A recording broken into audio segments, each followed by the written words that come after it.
Hi, I'm Dr. Nancy O'Reilly, and I am the founder and CEO of Women Connect for Good Foundation. The mission of Women Connect for Good is women supporting other women's efforts and their passion and what they want to do to change the world for good.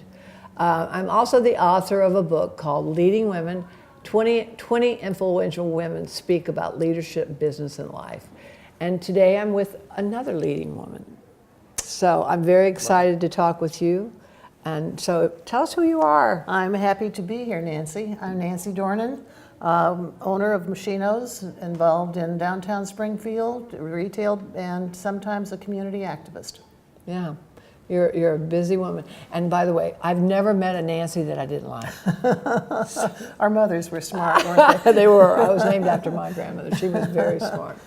I've been doing radio for about 10 years now, but one of the things I always ask women that I'm interviewing and having conversations with is, tell me about you. How did you become who you are sitting here today? Because I think that journey that we take is so important, so significant, that when we share that information with one another, we find that there's a common bond, there's a common denominator. As they say, there's only 3 degrees of difference between any of us. So how did you get to be the Nancy that you are today? That's an interesting question, and I kind of go back to what is the Nancy that I am today. Part of me is a person who really enjoys being with creative people, can-do people. I was fortunate when I was a small child. I was an only child, and I had very supportive parents who said, whatever you feel you can do it.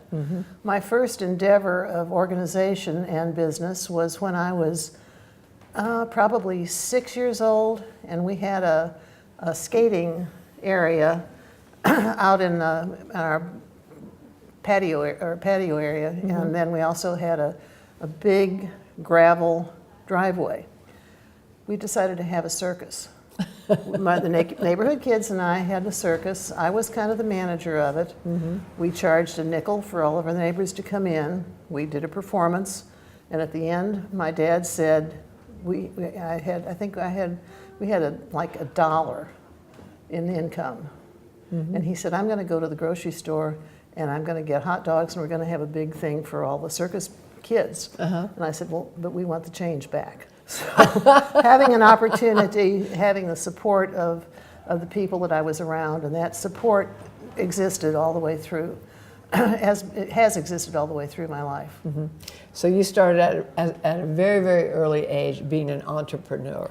Being an entrepreneur, and again, enjoying creative people, being with creative people. Well, the one thing I do know about you, yes, you've started a successful, very, very important business in the community, but yet you've taken many of those resources that you've gained through that business to help this community. So, I mean, I know you're very philanthropic and you have a very big heart. Where does that come from? Again, I think it's the creative people. It's the can-do people. It's the ability to not think I can't do something or that somebody else can't do something. It's giving myself permission, it's giving other people permission, or them giving their own permission to do things that were kind of out of the ordinary.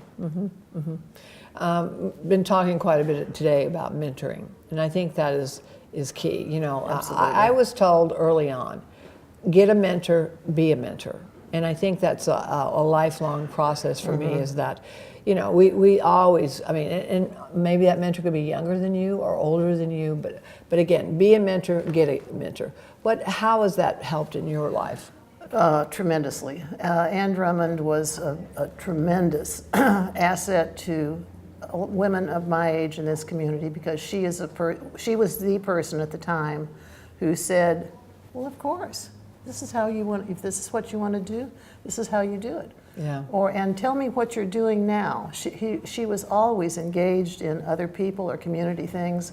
She put an imprimatur, I think, on the women of my age in Springfield that has created a cooperative, collaborative unity within the community as a whole, particularly within the business community. Yeah. She was very good at bringing very smart, amazing women together to really do some amazing work. And she also was, that was at a time that women were not on the Rotary, women were not on boards, women were not seen, they were support people, period. Or in general, I shouldn't say period. Yeah. But Anne broke a lot of mental barriers with men and women in the community. Yeah.